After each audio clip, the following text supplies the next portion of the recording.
Hello students, जैसा कि आप जानते हैं यूनिट्स एंड डायमेंशन हमारा चैप्टर चल रहा है। इसके 3 लेक्चर हमने कर लिए। आज नेक्स्ट लेक्चर करते हैं। इससे पहले वाले लेक्चर्स के अंदर हमने किया था फंडामेंटल यूनिट्स, डिराइव्ड यूनिट्स, ठीक है, और प्रेफिक्सेस फॉर पावर ऑफ 10 कर लिए थे, और फिजिकल क्वांटिटी के बारे में हमने डिस्कशन कर लिए थे। आज हम डिस्कस करते हैं 3 चीजों के बारे में, मास, लेंथ और टाइम। तो सबसे पहले है मास। मास किसे कहते हैं? ये सपोज मैं 2 चीजें आपके सामने लूं। मान लो एक मेरे पास ये चीज है, ठीक है, नोटबुक है, और एक सपोज मैंने ये बुक ले ली कोई भी। ये सपोज 2 चीजें हैं अपने सामने। अब इनमें आप कंपेयर कर रहे होंगे किसका मास ज्यादा है। तो आपको पता चल गया होगा कि जो नोटबुक है इसका मास कम है, बुक है इसका मास ज्यादा है। ऐसा क्यों? क्योंकि इसके अंदर जो पेपर की अमाउंट है वो क्या है, ज्यादा है। इसके अंदर जो पेपर की अमाउंट है वो कम है, ठीक है ना। इस तरह से हम ये आइडियल लगा सकते हैं। सपोज 2 चीजें मैं ये लूं, एक मेरे पास मार्कर है, एक ये पेन है, ठीक है। तो इसमें किसका मास ज्यादा है वो भी आप बता देंगे देखते ही कि इसका मास कम है, इसका मास ज्यादा है, ठीक है ना, क्योंकि इसके अंदर क्वांटिटी ऑफ मैटर ज्यादा है। तो मास क्या होगा? Quantity of matter contained in the body. The quantity of matter contained in the body, उसे क्या कहोगे? मास कहेंगे। क्या कहेंगे? मास कहेंगे, ठीक है ना, कि पदार्थ की, मैटर की कितनी अमाउंट है किसी भी बॉडी के अंदर, वो मास कहलाएगा। अब एक बात सोचो, सपोज मेरे पास ये 2 चीजें हैं। अब इन दोनों को मैंने दूर दूर रखा है या दोनों को पास पास रखा है, ठीक है। क्या इसके मास पे कोई फर्क पड़ जाएगा? इसके पास रखने से, इसको दूर रखने से कोई फर्क नहीं पड़ता। मीन्स मास जो है वो दूसरी बॉडी यदि रखते हैं, किसी भी बॉडी का मास किसी भी दूसरी बॉडी के रखने से उसके मास पे कोई फर्क नहीं पड़ता, ठीक है। अब मान लो कोई भी बॉडी है 1 किलोग्राम की, 1 किलोग्राम का मैं स्फीयर लूं, ठीक है, या 1 किलोग्राम की इस तरह की कोई भी बॉडी ले ली, ठीक है। तो 1 किलोग्राम इसका मास, 1 किलोग्राम इसका। क्या शेप इसकी मैं इस तरह से बना दूं? सपोज जैसे गुथा हुआ आटा ले लें, ठीक है, कोई भी शेप रखें, मतलब 50 ग्राम का ले लें और कोई भी शेप रख लो। क्या शेप बदलने से, किसी भी बॉडी की शेप और साइज बदलने से क्या उसके मास पे कोई फर्क पड़ जाएगा? नहीं। जैसे गीली मिट्टी ले लें हम और गीली मिट्टी की कुछ भी शेप बना लें, तो क्या शेप चेंज होने से मास के अंदर चेंज आएगा? नहीं आएगा। तो मास जो है वो शेप और साइज पे डिपेंड नहीं करता, ठीक है, वो सेम रहता है। और किसी भी कोई दूसरी बॉडी को यदि उसके आसपास रख दें तो भी उसके ऊपर कोई फर्क नहीं पड़ता, ठीक है। तो किसी भी बॉडी का जो मास है वो क्या क्या लिख देंगे कि independent of shape and size है। पहली बात क्या? Independent of shape and size of the body. Body की शेप और साइज पे डिपेंड नहीं करता, ठीक है, और इसके ऊपर कोई फर्क नहीं पड़ेगा। There is no effect, there is no effect, ठीक है, ड्यू टू द प्रेजेंस और absence of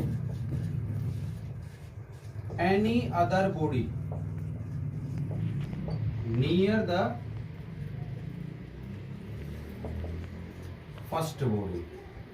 पहली वाली बॉडी के मास के ऊपर कोई फर्क नहीं पड़ेगा यदि किसी भी बॉडी, कोई दूसरी बॉडी हम इसके पास लेके जाएं या इससे दूर लेके जाएं, ठीक है ना। तो ये हमारा मास हुआ। मास समझ आया ना कि मास क्या है? किसी भी बॉडी के अंदर पदार्थ की कितनी मात्रा है, अमाउंट कितनी है, वो क्या कहलाता है? मास कहलाता है। ये 2-3 बातें हमने डिस्कस की। क्या क्या? कि शेप और साइज पे, शेप एंड साइज पे डिपेंड नहीं करता, किसी भी दूसरी बॉडी के एब्सेंस और प्रेजेंस पे भी कोई फर्क नहीं पड़ता, ठीक है। मास को यहाँ पे 2 कैटेगरी के अंदर डिवाइड किया गया है। मास को 2 कैटेगरी के अंदर डिवाइड किया गया है। एक है इनर्शियल मास, ठीक है ना। मास को हमने यहाँ दो कैटेगरी के अंदर डिवाइड किया गया है। एक होता है अपना इनर्शियल मास, इनर्शियल मास। अब इनर्शियल मास क्या है, मान लो मैंने एक फॉर्मूला लिख दिया, हो सकता है आपने सुना हो और नहीं सुना है तो पढ़ेंगे भी। न्यूटन का सेकंड लॉ है F is equal to M A, है ना। तो यहां से जो m आएगा वो किसके बराबर आ जाएगा, F बाई ए आएगा ना। m हमारा क्या आ जाएगा, F बाई ए। तो ऐसा मास जो न्यूटन सेकंड लॉ से निकल करके आए, मींस जो न्यूटन के सेकंड लॉ को ओबे करे, उस मास को हम इनर्शियल मास कहते हैं, ठीक है। इसको मेजर करने का इंस्ट्रूमेंट है, इनर्शियल बैलेंस से मेजर करते हैं, सॉरी हाँ, इनर्शियल बैलेंस से हम इसको मेजर करते हैं। अब ये यहां तो मैं दिखा नहीं सकता आपको, ये लैब में देखेंगे, ठीक है। मेजर्ड बाई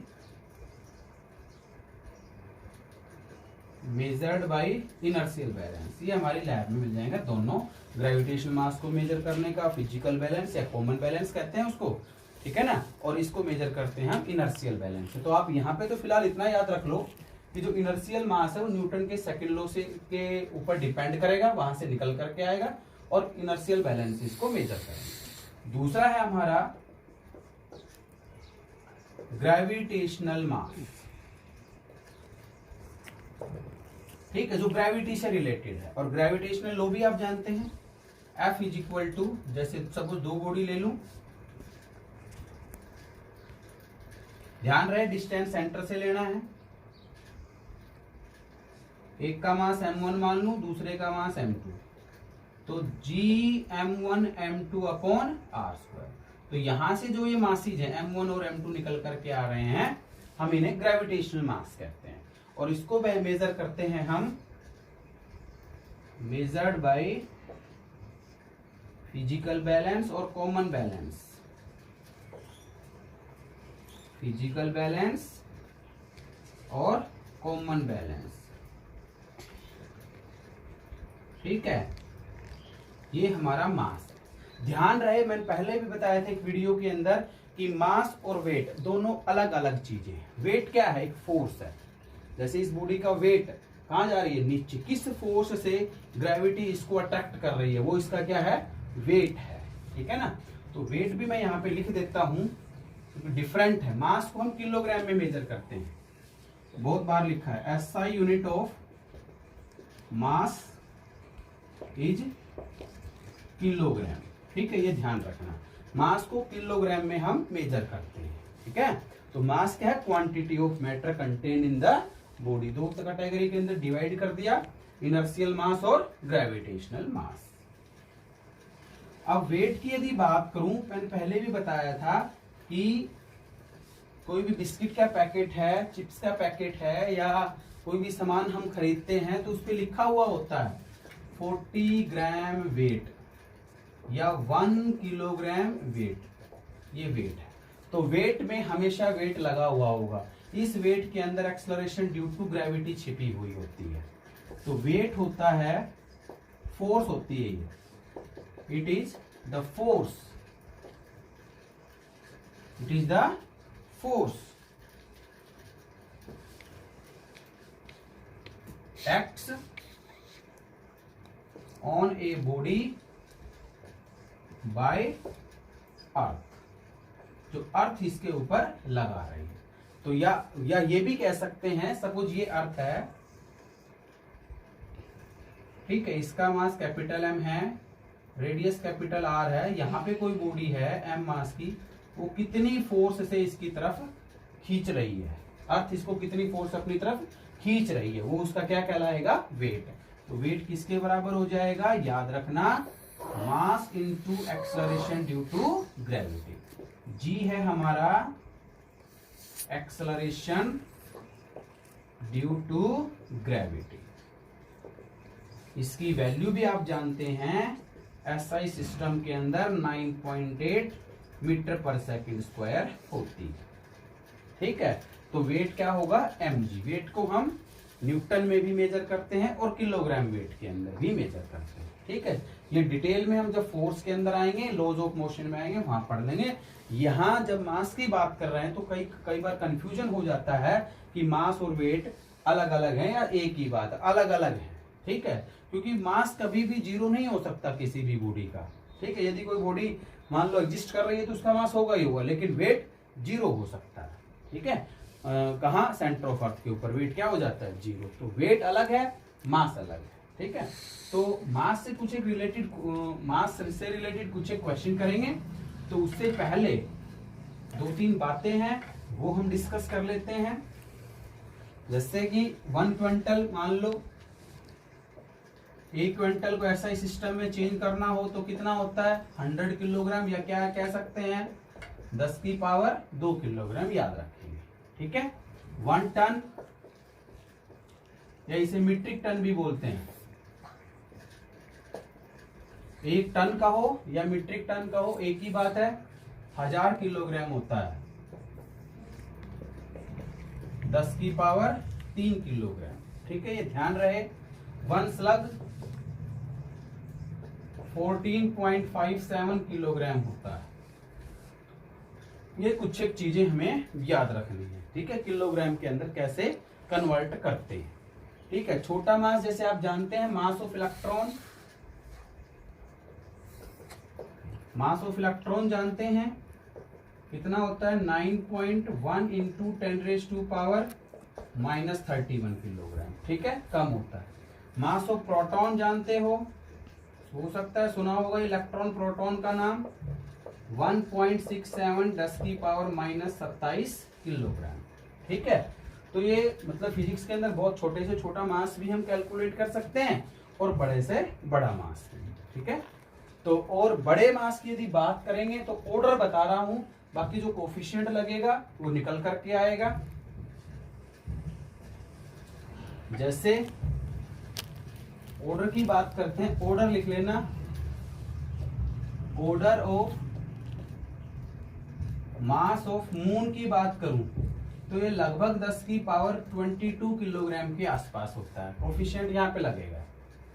ऑर्डर ऑफ, इसीलिए ऑर्डर लगा दिया मैंने, मास ऑफ अर्थ ये 10 की पावर 24 किलोग्राम, और यदि एग्जैक्ट बात करोगे तो 6 इंटू 10⁻24 होता है।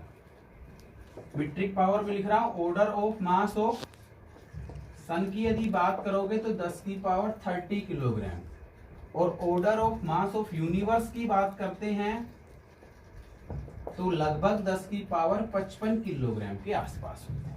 ठीक है, तो बहुत बड़ा मास भी हो सकता है जो मेजर कर सकते हैं, छोटा मास भी हम मेजर फिजिक्स के अंदर कर सकते हैं। ये एक्साइटमेंट ऑफ फिजिक्स के अंदर ये बातें आती है। ठीक है ना, तो मास से रिलेटेड कुछ एक बातें हमने डिस्कस करी। इसके ऊपर जो क्वेश्चन है वो सपोज इस तरह से है, कंपटीशन के अंदर पूछा है, 4 ऑप्शन दिए जाएंगे। पूछा गया how many metric tons in 1 teragram, ये क्वेश्चन है। ठीक है, तो पहले तो आप खुद करना, वीडियो को पॉज करके कोशिश करना कि 1 टेराग्राम में कितने मीट्रिक टन होंगे। ऑप्शन आपको मिल जाएंगे 10 की पावर 3, 10 की पावर 6, 10 की पावर -6 या 10 की पावर -3, इस तरह से 4 ऑप्शन आपको मिलेंगे। उनमें से एक सही होगा। ठीक है, तो उससे तो हमारा कोई लेना देना ही नहीं है। सॉल्यूशन करके देखते हैं। 1 टेराग्राम में मैंने क्या बताया था, टेरा का मतलब क्या बताया था, 10 की पावर 12, और ग्राम लगा हुआ है तो ग्राम एज इट इज लगा दो। ठीक है, टेरा का मतलब क्या लिखा था, 10 की पावर 12। पीछे वाला वीडियो देखेंगे उसके अंदर है। हो सकता है आपने नोट्स बना भी लिए होंगे तो नोटबुक में देखना। ठीक है, तो नोट साथ साथ बनाते रहना, ये ध्यान रखना इस बात का। 1 मीट्रिक टन के अंदर अभी अभी बताया ये 10 की पावर 3 किलोग्राम। तो डिवाइड करते हैं हम रिलेशन निकालने के लिए, तो यहाँ ग्राम है तो यहाँ भी ग्राम बनाओ। तो 1 किलोग्राम में कितने ग्राम, 10 की पावर 3 ग्राम हो गए। 10 की, देखो अब बेस सेम होता है तो बेस सेम है तो पावर ऐड हो जाएंगी। तो 10 की पावर 3 ये है, 10 की पावर 3 यहाँ है, तो टोटल 10 की पावर कितनी हो गई, 6। अब इस इक्वेशन को और इस इक्वेशन को दोनों को डिवाइड कर लो, तो 1 teragram divided by metric ton या 1 मीट्रिक टन लिख दो। इसके बराबर आया 10 की पावर 12 ग्राम इधर हो गया, 10 की पावर 6 ग्राम इधर हो गया। समझ गए होंगे, ग्राम से ग्राम कैंसिल, 10 की पावर 6 ऊपर जाएगी, माइनस क्यों जाएगी, तो ऊपर कितनी बच जाएगी, 10 की पावर 6 बच जाएगी। तो 1 टेराग्राम में, मीट्रिक टन को पलट के इधर ले आओ, ये आया 1 टेराग्राम के अंदर कितना आया, 10 की पावर 6 मीट्रिक टन। ठीक है, तो एसआई सिस्टम के अंदर और सीजीएस सिस्टम के अंदर इन चीजों का हमें ध्यान रखना है। ठीक है, एसआई सिस्टम के अंदर और सीजीएस सिस्टम के अंदर चीजों का ध्यान रखना। एक क्वेश्चन और करा रहा हूं, जल्दी एक क्वेश्चन और डिस्कस करते हैं। सपोज क्वेश्चन ये है, डेंसिटी ऑफ वुड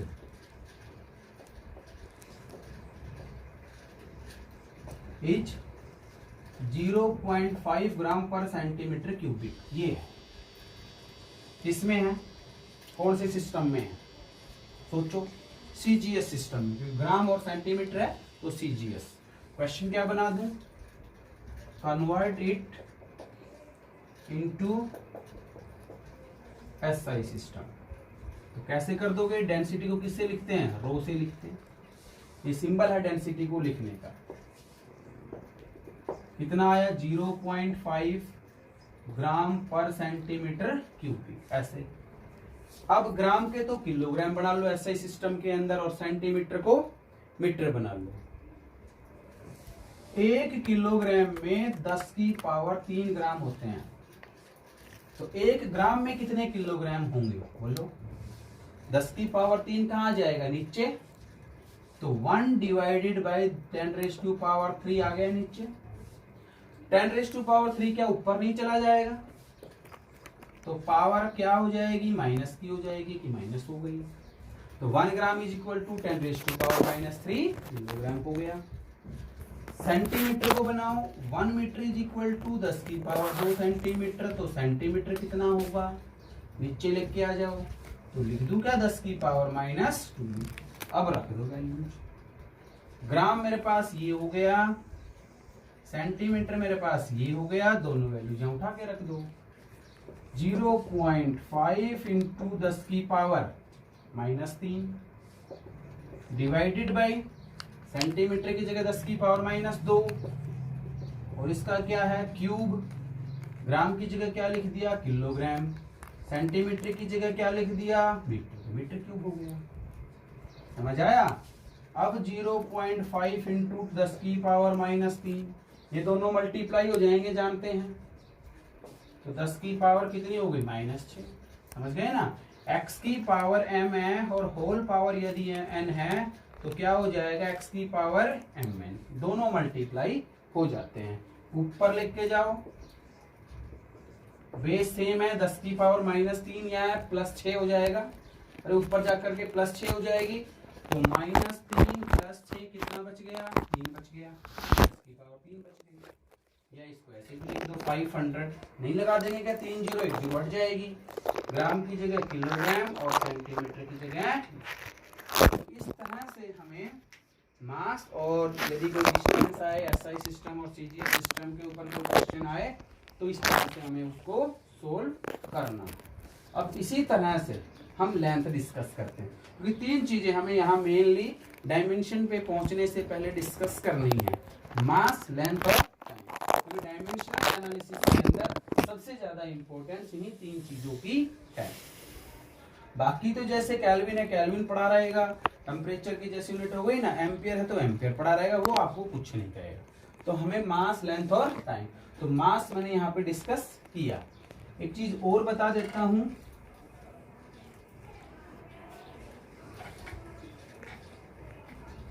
जो सबसे बड़ी यूनिट है मास की, चंद्रशेखर लिमिट,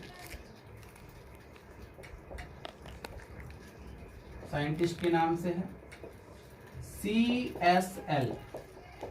ये बिगेस्ट यूनिट ऑफ मास है, CSL। ठीक है, it is the biggest unit of mass. जैसे क्विंटल है कि मास की यूनिट नहीं है क्या, एक क्विंटल में कितने किलोग्राम, 10 की पावर 2। एक मीट्रिक टन में कितने किलोग्राम, 10 की पावर 3। ऐसे 1 CSL होता है 1.4 टाइम्स ऑफ मास ऑफ सन। ये हम याद रखेंगे। और सन का मास मैंने अभी अभी इससे पहले लिखा था। ठीक है, तो हमें ये याद रखना है, 1 चंद्रशेखर लिमिट मीन्स ये बिगेस्ट यूनिट ऑफ मास है। स्मॉलेस्ट यूनिट भी मैंने लिखी थी, मास ऑफ इलेक्ट्रॉन बता दिया, मास ऑफ क्या, प्रोटॉन बता दिया। ठीक है ना, ये इसकी छोटी यूनिट्स हैं। तो ये हुआ हमारा क्या, मास से रिलेटेड कुछ एक बातें। ठीक है, हो सकता है आपको अच्छे समझ आया हो, नहीं समझ आया तो आप कमेंट में लिख दिया करें कि सर यहाँ पे ये दिक्कत है, जो भी है। और अब डिस्कस करते हैं हम लेंथ। अब हम डिस्कस करते हैं लेंथ। लेंथ क्या है, कोई भी दो मेजरेबल पॉइंट्स हैं। जैसे सपोज किसी भी रूम की आप लंबाई मेजर करोगे, जैसे वो जो बोर्ड आपको दिख रहा है इसकी लंबाई मेजर करेंगे, मैं आपसे ये पूछूं इसकी लेंथ क्या है और ब्रेड्थ क्या है, तो कहां पे आप स्केल रखोगे, इसके एंड पॉइंट यहाँ पे, फिर एंड पॉइंट यहाँ पे, या यहां से लेकर के यहां तक लेंथ मेजर करोगे। ऐसे तो करोगे नहीं, यहाँ पे पूरा रख लिया और यहाँ पे आ गए, ऐसे तो करेंगे नहीं। तो क्या, ये पॉइंट लिया और ये पॉइंट लिया, दो मेजरेबल पॉइंट। ब्रेड्थ मेजर करोगे, ये पॉइंट लिया और ये पॉइंट लिया। तो जो मतलब डिस्टेंस होती है, सेपरेशन होता है दो मेजरेबल पॉइंट के बीच में, ए और बी के बीच में, इसे लेंथ कहते हैं। ठीक है, द डिस्टेंस बिटवीन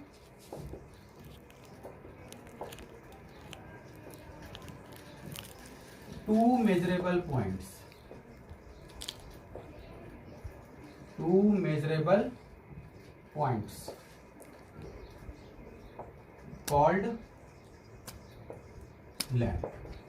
ठीक है, दो मेजरेबल पॉइंट्स के बीच में यदि डिस्टेंस मेजर करनी है तो उसे जो डिस्टेंस मेजर करते हैं वो लेंथ है। क्या है वो, लेंथ है। अब लेंथ को जरूर नहीं है लेंथ ही है, ब्रेड्थ भी, हाइट भी, ठीक है ना, रेडियस भी, जो भी ये चीजें हैं ये सारी किसके अंदर आ जाती है, लेंथ के अंदर ही आ जाती है।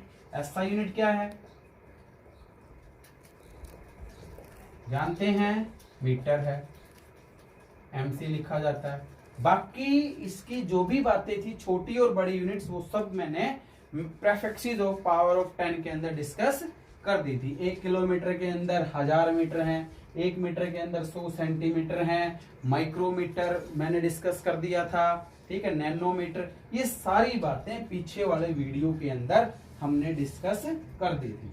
अब बात करेंगे मेजरमेंट ऑफ लेंथ की, किसकी, मेजरमेंट ऑफ लेंथ की, डिस्टेंस की, किस तरह से हमें लेंथ को मेजर करना है। जैसे मेजरमेंट ऑफ हमने मास बताया ना, ऐसे ही इसके अंदर है।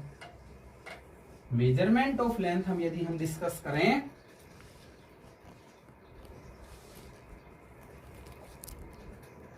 मेजरमेंट ऑफ लेंथ, तो अपने पास दो मेथड है। पहला है डायरेक्ट मेथड और दूसरा है इनडायरेक्ट मेथड। तो डायरेक्ट मेथड के अंदर ही बता देता हूं 2-3 बातें जो भी हैं। जैसे अभी अभी इस बोर्ड की लेंथ और ब्रेड्थ हमें मेजर करनी थी, आपने स्केल लिया, डायरेक्ट आपने मेजर कर लिया। ठीक है, तो उस स्केल को, उस इंस्ट्रूमेंट को क्या कहते हैं, मीटर स्केल कहते हैं। क्या कहते हैं, मीटर स्केल कहते हैं। मीटर स्केल आपने लिया, ठीक है, उसको आपने मेजर कर लिया, सॉरी उसको आपने यहां से यहां तक रख लिया, मेजर हो गया, क्या, मीटर स्केल। इसके अंदर दूसरा है हमारा, ये 2 इंस्ट्रूमेंट या 3 इंस्ट्रूमेंट है, ये लैब में देखेंगे, वर्नियर कैलिपर्स। ठीक है, मीटर स्केल के अंदर क्या होता है मैं बता देता हूं आपको कि आप क्या मेजर कर सकते हैं। ये लेंथ मान लो ये 2.1 सेंटीमीटर है, कर लिया ना, या 3.2 सेंटीमीटर है। क्या आपने ऐसा किया है अब तक कि मैं मान लो ये मेजर करना चाहूं, बोलो, नहीं किया। मीटर स्केल के अंदर ये फैसिलिटी अवेलेबल नहीं है, ठीक है। और इसकी बात करूं मैं कि मान लो जब आप मेजरमेंट करते हैं तो 2 सेंटीमीटर एक्चुअल लेंथ है, हमारी रीडिंग 1.98 सेंटीमीटर आ गई। जब 1.9 सेंटीमीटर आई, बोलो कौन सी क्लोज है, कौन सी ज्यादा एक्यूरेट है, कौन सी ज्यादा एक्यूरेट हुई? ये हुई ना। जबकि ये फैसिलिटी हमारे इसके अंदर मीटर स्केल के अंदर अवेलेबल नहीं है। तो इसके लिए हमें वर्नियर कैलिपर चाहिए होता है। क्या चाहिए होता है? Vernier callipers. ये लैब में करेंगे। वर्नियर कैलिपर्स हम लैब में देखेंगे। यहाँ फिलहाल इतना ही याद रख लो कि डायरेक्ट मेथड के अंदर मीटर स्केल है, वर्नियर कैलिपर है। तीसरा, इससे भी यदि और एक्यूरेसी चाहिए 2.121 सेंटीमीटर इस तरह से, तो स्क्रू गाज है। क्या है? स्क्रू गाज एंड स्फेरोमीटर भी है। ये लैब में हम, ये अपने पास लैब में इंस्ट्रूमेंट है तीनों, और एक्सपेरिमेंट्स भी हैं 11th के अंदर। 3 ही एक्सपेरिमेंट हमारे, तीनों एक्सपेरिमेंट फर्स्ट ही यही है। वर्नियर कैलिपर से मेजरमेंट करना, ठीक है, और स्क्रू गेज से मेजरमेंट करना, और स्फेरोमीटर से मेजरमेंट करना। लीस्ट काउंट इनका आप लिख लेना। लीस्ट काउंट का मतलब ये कम से कम कितनी वैल्यू मेजर कर सकता है? 0.1 सेंटीमीटर। ये लीस्ट काउंट होता है कि कोई भी इंस्ट्रूमेंट कम से कम कितना मेजर कर सकता है, वो इसका क्या है? Least count. तो इसका जो लीस्ट काउंट हो गया वो तो हो गया 0.1 सेंटीमीटर। इसका जो लीस्ट काउंट हो गया वो हो गया 0.01 सेंटीमीटर। इसका जो लीस्ट काउंट हो गया वो 0.001 सेंटीमीटर। तो ये चीजें आप नोट कर लेना नोटबुक के अंदर। हालांकि हो सकता है आपको ये समझ नहीं आ रहा हो कि सर ये क्या चीजें हैं। तो ये तो भाई इंस्ट्रूमेंट्स हैं जिनकी हेल्प से हम मेजरमेंट कर सकते हैं, ठीक है, एक्यूरेसी के लिए। जैसे सपोज मैं कोई भी मार्बल, आपने देखा हो कांच की गोली, कांच की गोली है मार्बल, इसका डायमीटर बताओ, रेडियस बताओ, कैसे मेजर करेंगे? हमारे पास इंस्ट्रूमेंट ये है, इसकी हेल्प से हम मेजर करते हैं। किसकी हेल्प से? वर्नियर कैलिपर्स की हेल्प से मेजर करते हैं। स्फेरोमीटर जो है वो कहाँ काम आता है? जैसे कोई लेंस है, जैसे ये लेंस है, ठीक है, इसकी फोकल लेंथ कितनी है? हो सकता है आपने सुनी होगी रिफ्लेक्शन रिफ्रैक्शन के अंदर फोकल लेंथ कितनी है, तो इसका रेडियस ऑफ कर्वेचर निकाल लेंगे। तो रेडियस ऑफ कर्वेचर इस इंस्ट्रूमेंट की हेल्प से हम निकालते हैं। तो ये दोनों चीजें लैब की बातें हैं, ठीक है, ये दोनों बातें लैब से रिलेटेड है। दूसरे जो मेथड्स हैं हमारे वो है इनडायरेक्ट मेथड। दूसरे जो मेथड्स हैं इनडायरेक्ट मेथड। इनडायरेक्ट मेथड के अंदर क्या बताया था? अर्थ से लेकर के सन तक की कितनी दूरी है डायरेक्टली मेजर नहीं कर सकते। अर्थ से लेकर के किसी दूसरे स्टार की कितनी डिस्टेंस है वो भी हम डायरेक्ट मेजर नहीं कर सकते। तो इसके लिए हमें इनडायरेक्ट मेथड्स की जरूरत है, ठीक है। कितने मिनट का हुआ?